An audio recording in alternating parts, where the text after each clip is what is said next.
Hello and welcome to my first book club video. I started for the new year a meetup group on meetup.com called the Vancouver Self-Improvement Enthusiasts, and we have decided to do a book club on the book How to Win Friends and Influence People. So we're meeting on Tuesday evenings to discuss the book. Feel free to join us if you are in Vancouver and interested and want to come and meet us in person.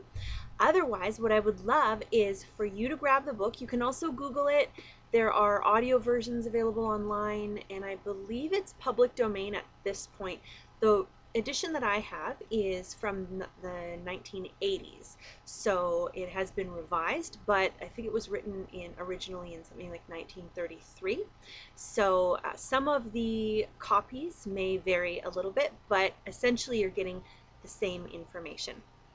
So I guess how this can work is you can pick up the book or read it online, and then you can join in with your comments or your video responses.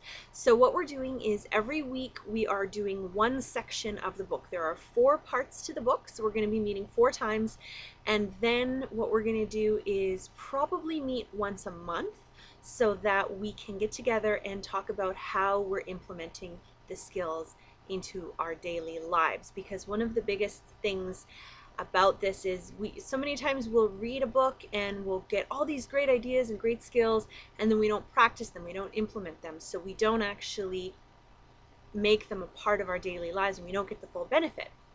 So that's what our book club is all about. So the first meeting we talked about part 1, and there are 3 sections in part 1, and part 1 is called Fundamental Techniques in Handling People. Number 1 is don't criticize, condemn, or complain. Number 2 is give honest and sincere appreciation. And number 3 is arouse in the other person an eager want. So number 1, don't criticize, condemn, or complain, is pretty basic, but we do this all the time. Even in my dating, I'm learning that complaining and criticizing men, or anyone really, doesn't work. All it does is create resentment and hurt feelings and a defensiveness. So if there's a behavior that you want to change, you're going to have to find some other way to changing it, or to convincing that person that they would be better off to change that behavior, because criticizing them is just going to put their back up, and they are probably more likely to dig their heels in and not change that behavior out of spite, even if it may serve them to do so.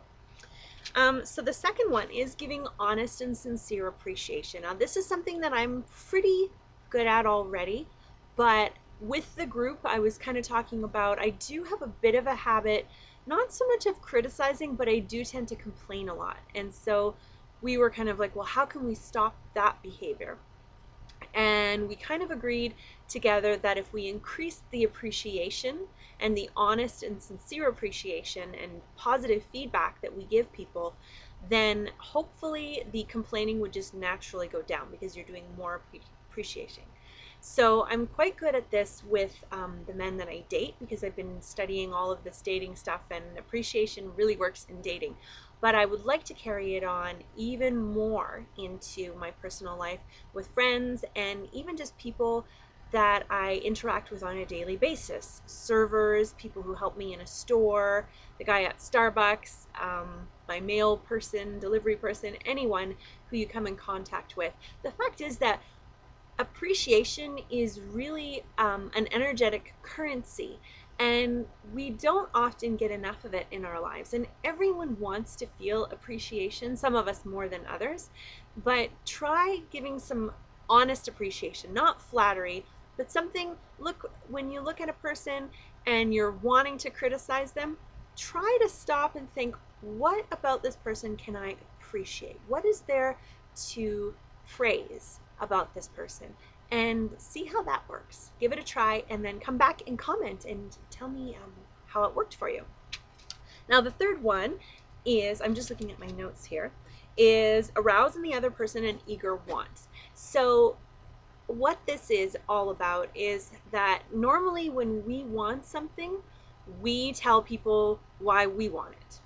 I want you to go to this thing with me because if I don't, I'll be lonely, and you should come with me because I want you to, because it'll be fun for me. But what's in it for the other person?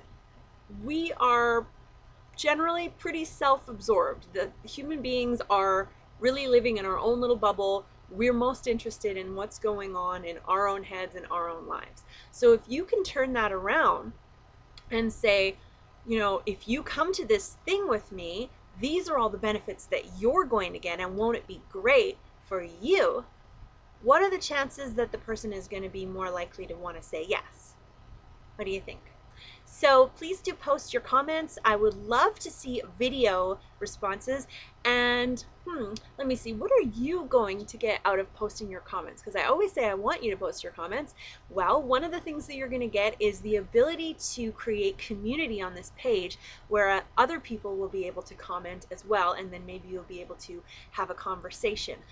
One of the things that someone in the book club mentioned is how much better this information really sinks in when you have a group of like-minded people who want to discuss it.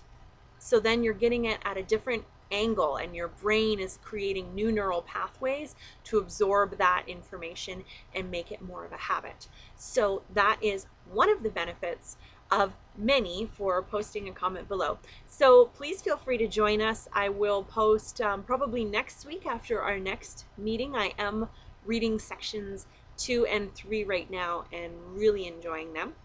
And one of the things that Dale Carnegie, he's the author of the book, advises is repetition is one of the things, but he also advises people to kind of make a game of it. So if you're trying to create new habits, think of it almost like a swear jar. If you start complaining and someone in your life catches you, then they can charge you $1 or a quarter or whatever is reasonable for you. And so if you get the people that are in your household or your friends or the people closest to you involved in a way that benefits them because they get to make a little bit of money and it's a fun game, you're going to create more of a habit for yourself. So I hope you find that useful, and I will see you next time. Be well. Bye-bye.